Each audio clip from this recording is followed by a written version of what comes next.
Welcome back to another segment of Behind the Scenes of the Waltons. Today, I'm going to be taking your questions on another segment of Ask Judy. If you're enjoying all these little videos I'm doing about the Waltons and my life and life after the Waltons and all that, please do hit like and subscribe. It means a lot to me. I've talked quite a bit about the various different sets we've used on the Waltons, and recently I came across a couple of sketches of the floor plan of the interior sets of the house on stage 26, both the ground floor of the house and then also what would have been the upstairs of the house, all of which were on a single level on the sound stage. So here we have the ground floor with the living room, the kitchen, the stairs that go up to the landing that then off to one side you have the grandparents' room. So you'd go up the landing, then you'd go into the grandparents' room, down a few stairs there, and then into the grandparents' bedroom.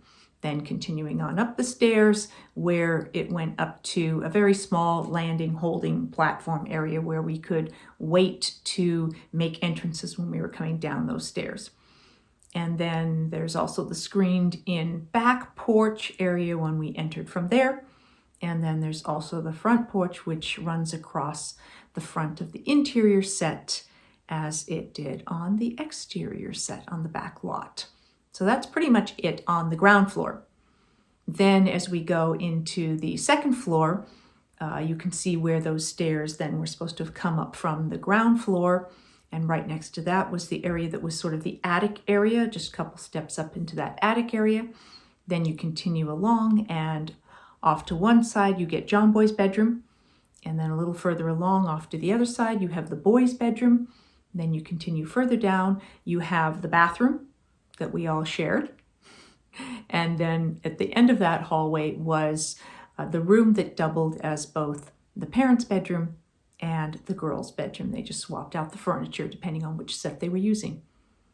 So there you have what that floor plan looked like if you were ever wondering about that. I think all of that about the floor plan hopefully answers Stephen's question about why were there two steps up from the kitchen and then that landing and then steps down into the grandparents.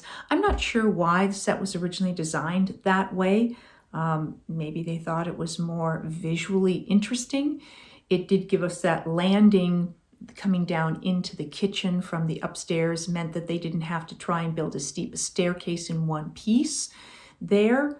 And also then we could utilize that platform visually coming into the kitchen so everything wasn't flat. Levels are always a really nice thing to shoot. I always found when I was working in theater as well and directing that it was nice to have levels because you can create different sorts of pictures with levels. So hope that helps you out, Stephen. My next question is from Amel, who asked, I've always been told that the book comes out first before the picture or movie does.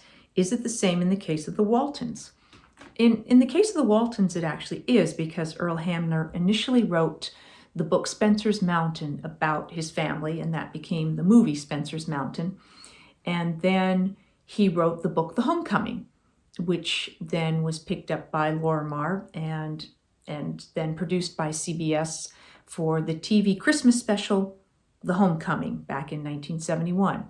From there, it was determined to do a series, and so then that series became The Waltons. I had a wonderful post that someone put into the comments here that I just wanted to share with you about the food. This particular person said that she worked as a secretary in 1976 to 77 on Warner Brothers, on Wonder Woman, and that loving the film industry and being from Virginia, she would sometimes get homesick. So she said, I frequently wandered over to the Waltons outdoor set on my lunch hours to get a Burbank Studios version of Virginia. There was a big garden behind the white picket fence to the left of the house, and several times when I was there, the guy in charge of the garden would be working. He told me that a lot of the vegetables grown there were actually prepared and used in your filming, like that corn on the cob you mentioned. I did not realize that they used the actual vegetables from that garden sometimes. So then he said, once he said that Earl Hamner loved eggplants, so that's what he was planting in the garden that day.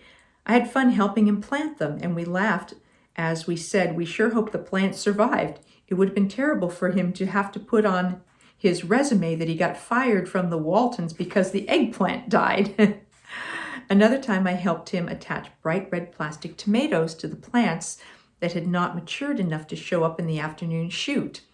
I loved being on the set. The tree swing was peaceful, and I remember the chickens, etc., were actually kept on the set. When my mom visited me, I got her on the Walton soundstage, and meeting you and the rest of the gracious cast was the highlight of her trip. Oh, thank you so much for posting that. I know sometimes if things seasonally did not match up, like we needed it to be winter and there were leaves on the trees, they would take the leaves off the trees. Or in the case of the episode when we were picking apples, evidently, the apples had already been picked, and so they literally had to go in and put apples back on the trees.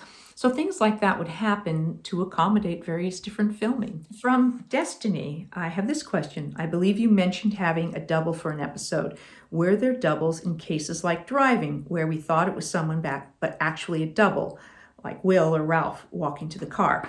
Yes, that did happen. I have mentioned that Will did not actually drive, so whenever you thought you saw him driving, it was always a double. And sometimes when we can pause, we actually can see it isn't.